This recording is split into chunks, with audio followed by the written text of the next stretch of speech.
after to everyone. And perhaps before you disappear on me, Tanya, if your call does come through, you can do a little bit of introduction of yourself for everyone. Okay, you want to move the GoToMeeting thing off the screen, please, so that it's good?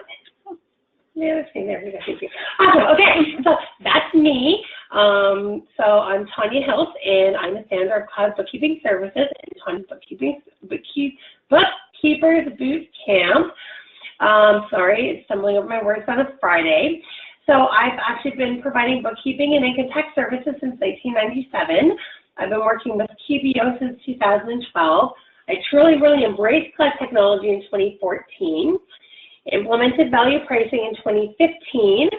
I'm a 2016 Black Swan alumni, sponsored by Intuit, and I'm a member of the Intuit Trainer Writer Network. Amazing.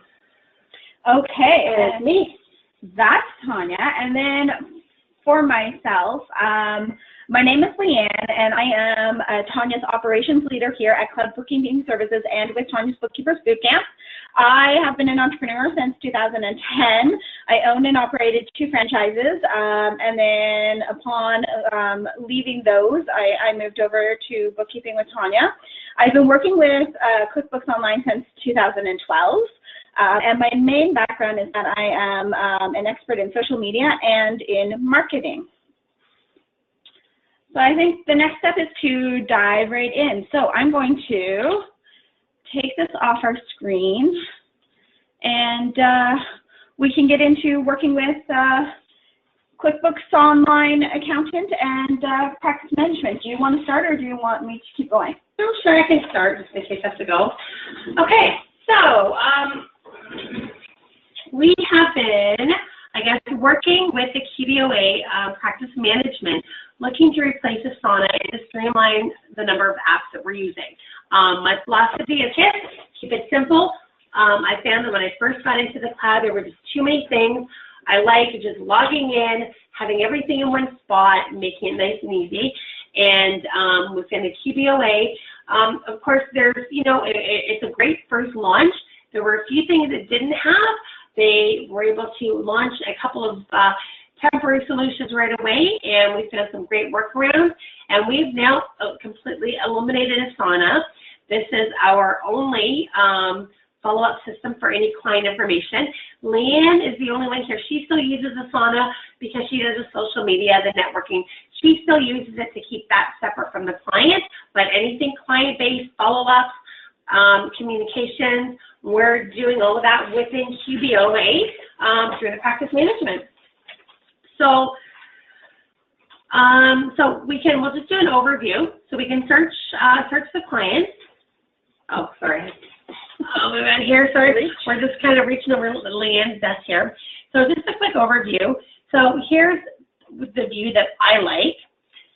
Here is, we can, which is this tile view here. We can also look at list view. So list view is okay, but it's a pretty long list. And I mean, this is a short one. We've only got some things set up in here. This is one, just our, okay, so we've only got this our training file. So we're only seeing this. So you can imagine this is one person. So you can imagine if you've got, 30 clients, 10 clients, however many clients you have, if you sign in and you can see all of them, it's a pretty overwhelming, daunting list. You can sort by due date, you can do whatever, but it's still overwhelming. So I like this. It shows 90 days back, 30 days into the future, that's it. QuickBooks does default it to show this. This shows the next payroll date for anybody on payroll. It'll show there's 42 unaccepted transactions. But if you've got clients that are running their own payroll or that are, doing their own day-to-day stuff, you don't need that. I don't need to know that information. It just clutters my to-do list. So I love that we can just toggle off. But if I want to see if the clients are falling behind, we can definitely click on that. So we turn it off. You can do a search by clients. So you can start to type in. So there's that. So we can pull that. And it just happens to be, there's only one client, so that's all you can see. So under Lead Bookie, I can search and I can see everyone's. I can see just me, and I can see any of the team members that I have assigned to this file. So we can definitely go in and do a lot. Now under the, we can see under all projects, tasks, and requests, which is great. Now one thing I forgot to mention under the other list is the difference here is it shows completed items. So if we want to show completed items, we can. In progress is in blue, and we would just change by due date and, completed date. And we just don't have any completed items on this one yet. So we will after today. We'll make sure to put some. This is just a new file that we've created just strictly for training purposes. So we'll create some so next time, but if there were some, it would be starting in there by completed date. So if you want to see has somebody done it, you can go and see if they did it when it was done. So that's really good if you're not sure if it was done and you want to check up on, on your employee or whatnot, or just make sure that it happened. Let's see here. I think that's it for me. Oh, wait, and when something is overdue, it'll turn red. So you notice here the overdue is in red, and then back on the other one, the due date is in red. So if it's overdue, it's in red. It'll stay on this list only up to 90 days. After that, it's gone. So if you've got something over 90 days, you're only going to be able to see that in the other view because this shows all transactions, especially once you've got this. If you've got that out, it shows everything that's just not completed. So hopefully we don't have anything that's more than 90 days overdue anyway, or at least that would be something that we would be gaining for anyway. So, sorry.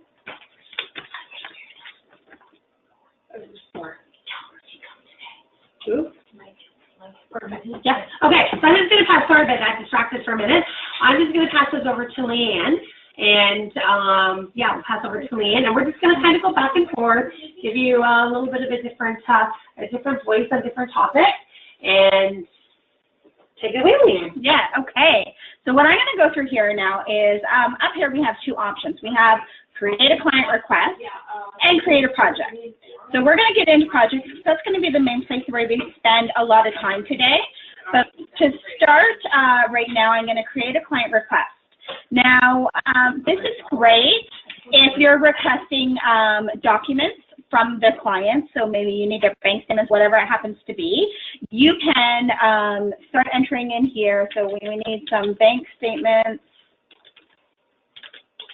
And we're going to select our CVS client. No, maybe. Oh, well, that's interesting. CVS training. It's not coming up, though. It's saying that I only have one client that I can use. But I should be signed in as myself, I think. Add it to me, that's fine. Just a minute. That's the incognito one. Okay. Oh, sorry. That's why. Let's try this. Sorry, guys. Okay, now I should be able to do it.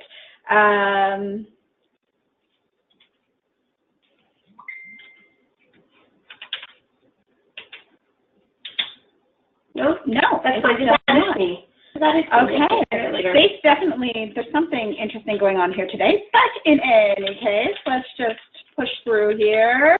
And I'm going to take the one client they're letting me add things to today. And it automatically sets your due date out about 2 days. But let's say you want to give your client a week. You can give your client a week to submit here. Whatever the timeline that makes sense to you. The status can stay to do, and then I can just simply ask them to please submit. I'm going to keep this really short and sweet just for time's sake. You can add a document to the client. I'm going to show you more on that in a second. But basically now I'm going to publish this to the client QuickBooks. What it's then going to do is it's going to bring up an email that is going to send to the client. And I'm going to quickly change this. We're going to send this to our support email so that you can see what the other end looks like. Bank statements, please submit. You can allow replies here, which basically allows the client to respond right back to you. And then you can publish and send this email. So to show what this looks like on the email side, I am going to bring up quickly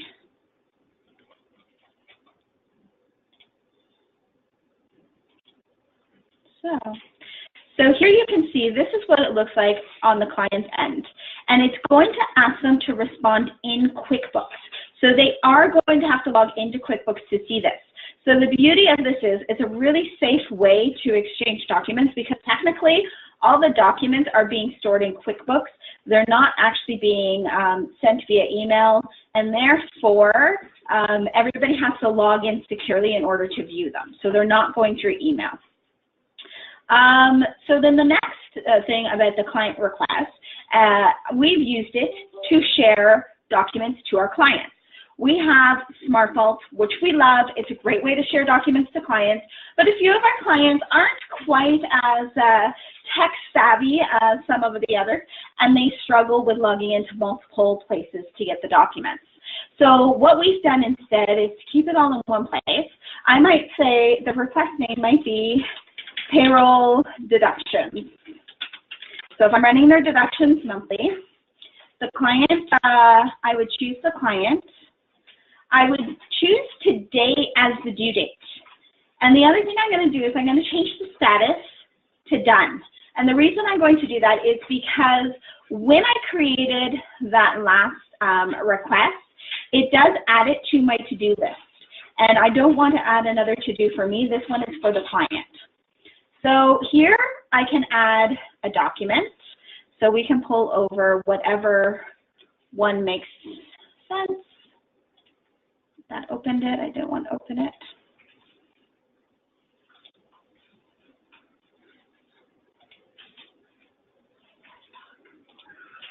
I don't know. It's stuck. It's frozen. We're having major technical glitches, maybe because it's Friday and the computers are saying we're done. We don't want to do that anymore. So let's see if I can get one of my Chromes working.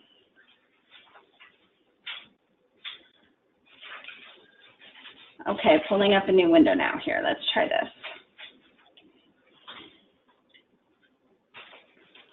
So what we're actually creating is an email directly to the client that will be able to send them their documents through.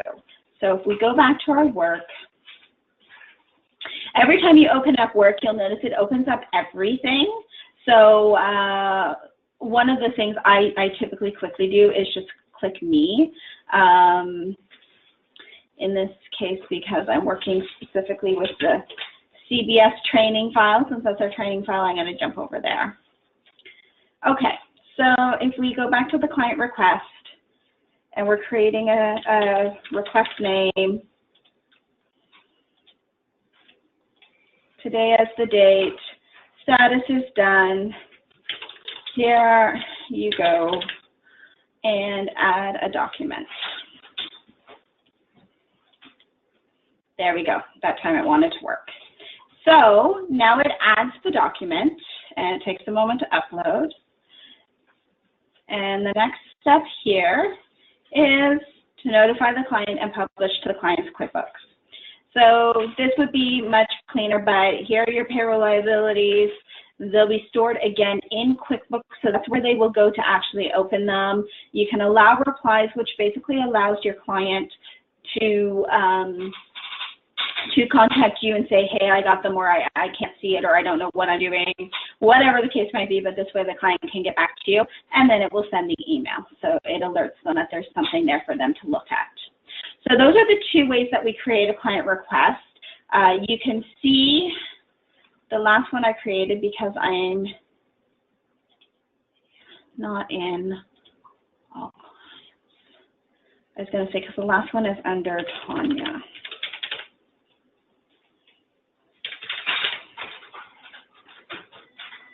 So I think I created that for around the 24th. There it is. So here's the to-do for the bank statements request. So it's a request, bank statements, please submit. To do when the client actually submits it, that's when I can change this to be done. So if we go back to our CBS file, the next step is actually to start to create those projects. And there's a couple of different ways to use projects. And I'm going to actually let Tanya talk to you about our preferred method of using projects. Sorry, I'm just getting messages from people that are having difficulty trying to connect to the meeting because they didn't get the link. And the link was in the calendar invite, right? It was in the calendar invite, so I can reissue that to everyone. Let me try that. Yeah, sorry, just bear with us, just a pause for a second.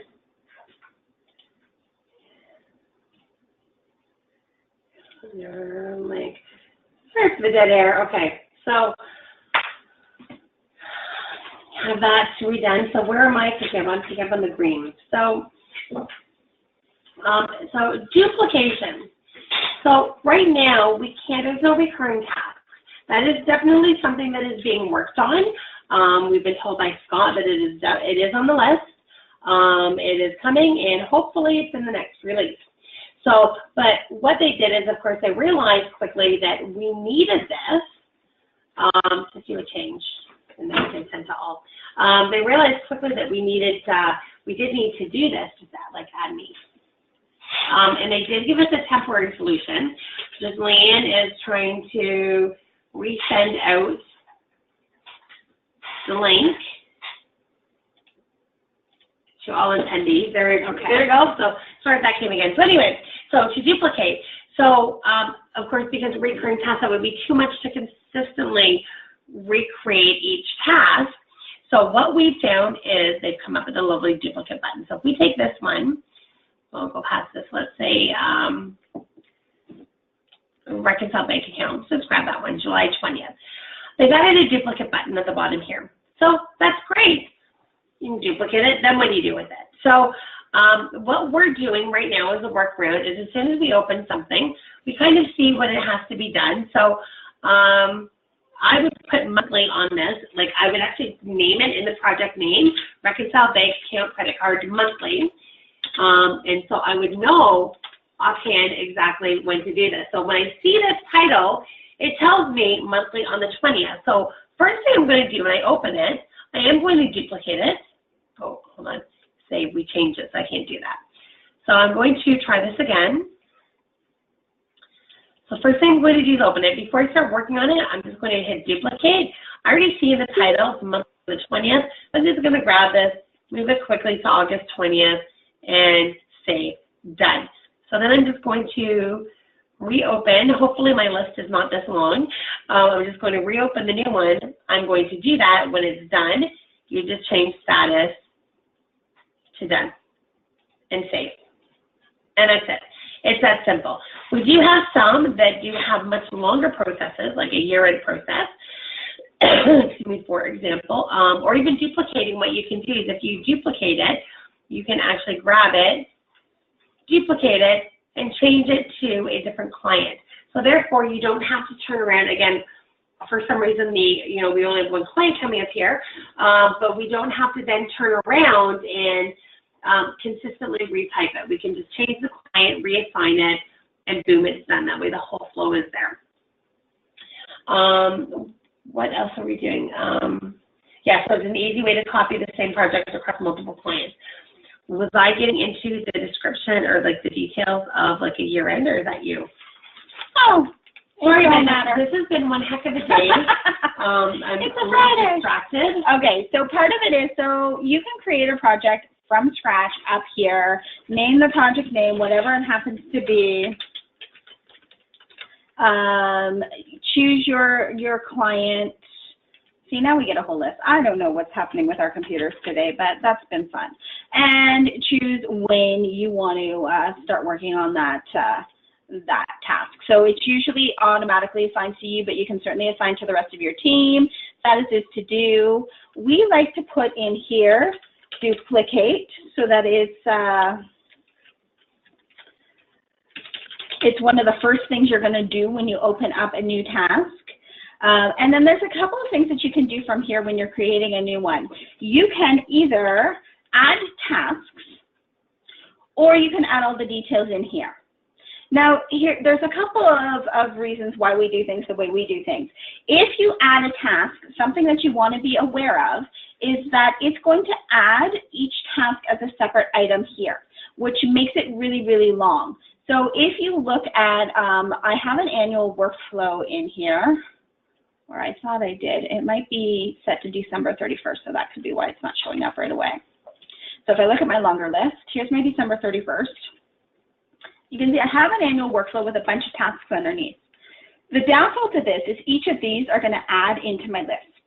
So depending on your workflows and how detailed they are, you may find that you like that it adds the tasks.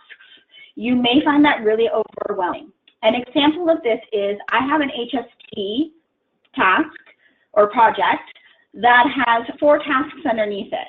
If I'm running 15 HSTs at quarter end, then that's adding 4 times 15 to my list for that quarter end, which is really overwhelming because HST is not something you finish in one day. So in those cases, I like to use our other method. But depending on your preference, this is an option for you to add these as separate tasks. I'll show you though, however, how we do it so that it doesn't clutter up your list as much. So if I go back to that HST, I believe I added it to the 15th of next month, there it is. Rather than adding my 4 items here, I would simply add them as points here. So point 1 might be, whoops, contact client for docs. Point 2 might be enter all. I'll just say enter all because it's nice and short form and this takes way too long to type everything out. The third one is run in QBO. And then the fourth one is file on CRA for an example. So now, instead of having 4 different tasks that are being added into my list, I have this one task that comes up and I have all my steps underneath it. So when I contact the client for documents per se, and remember the first thing I'm going to do is duplicate this to the next quarter, which is going to say quarterly on the 15th. So I'm going to take that ahead by 3 months, 1, 2, 3. And then after I've duplicated it, I can take that out. And my next step is to contact the client for the documents. So I can see where I'm at in this process. The other way to see where that you're in progress is to change this to be in progress. So it's going to change the color in your list so that you know what you're currently working on. As you know, I contact the client, I can take that out. The other option is instead of deleting it, as I've entered it all, I could maybe put an X there. So there's a lot of ways for you to demonstrate that you're in progress, that you're working on it without having to add 4 or 5 tasks. And again, my preference, if I've got 15 HSTs to do, I don't want to add, you know, what does that actually equal out to? That's like 60 tasks in my list coming up on the same day. And I'm not going to get them all done in one day. HST takes me a good 2 weeks to complete for all of our clients. So I don't want to bog down my list. So that's one of the ways that we do that. Okay, so since I lost Tanya, she's gone off for a phone call. I will continue on here. So we've talked about how to set up the task, and we've talked about some of the workarounds that we had. We talked about duplication. Is there any questions to this point? Thank you very much. I have waiting for name up on the screen. I don't know who just commented back to me. It doesn't have your name in there. So if there's any questions, pop them up in the chat. I will keep watching there for questions, and I will do my best to answer them. The next thing is I do have kind of a list of the types of things that we are entering in here. So as Tanya said, the beauty of this is that we can duplicate this really easily across clients.